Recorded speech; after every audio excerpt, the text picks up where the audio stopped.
just got to the last chapter in our course, particle filter, and I must tell you the truth. I'm both happy and sad. I'm happy because we have learned so much. We have learned the histogram filter and the Kalman filter and the extended Kalman filter, and now we are going to learn the particle filter. And I'm sad because this is the end, and after this chapter I won't see you anymore. What are we going to talk about? We are going to talk about the particle filter, and the particle filter is the most versatile filter in the world of autonomous driving. And there is another big extra thing. In all the previous filters that we have discussed, we basically restricted ourselves to Gaussian distributions. In the Kalman filter, everything is assumed to be both linear and Gaussian, and in the extended Kalman filter we can deal with non-linear movement, but they need to be very close to linear. In particle filter, none of this hold true. In particle filter, you can utilize or you can use any distribution that you want. You don't have to be linear, you're not restricted to Gaussian, and you're not restricted to Gaussian noise.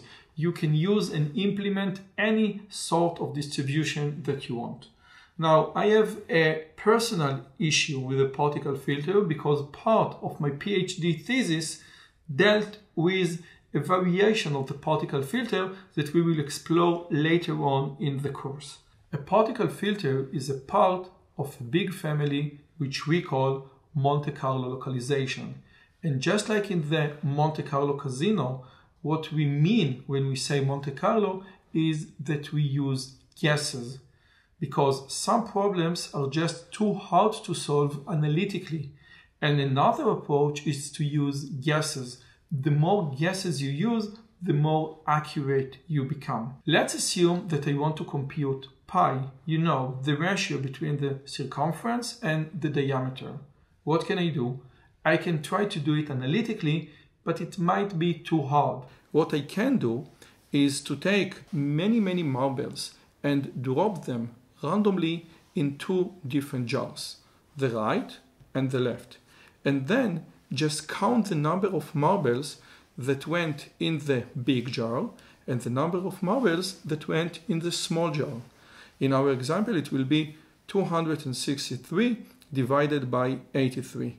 Now, this ratio represents pi, and the more marbles we are going to randomly throw into these two jars, the more this ratio becomes closer and closer to the real value of pi. Why is it true? The area of the square jar equals a square. The area of the circle jar equals pi times a square. If I divide the circle area by the square area, I get pi. And the number of marbles that went into each jar represents, Monte Carlo-wise, the area. And the more marbles we put in each jar, the more this number will represent precisely the area of the jars. In the context of localization, Monte Carlo means that each guess is a position, or if you remember from the Kalman filter, each guess is a state, and the state can encapsulate both a position and a velocity. So basically, what are we going to do is the following. We are going to take many guesses, and each guess will have all the things that we want. It can be a 2D localization, which will be X and Y, and it can be full 9-dimension localization, which is X, Y, and Z, Vx, Vy, Vz, yaw, pitch, and roll. So each particle will be just one guess inside this giant domain.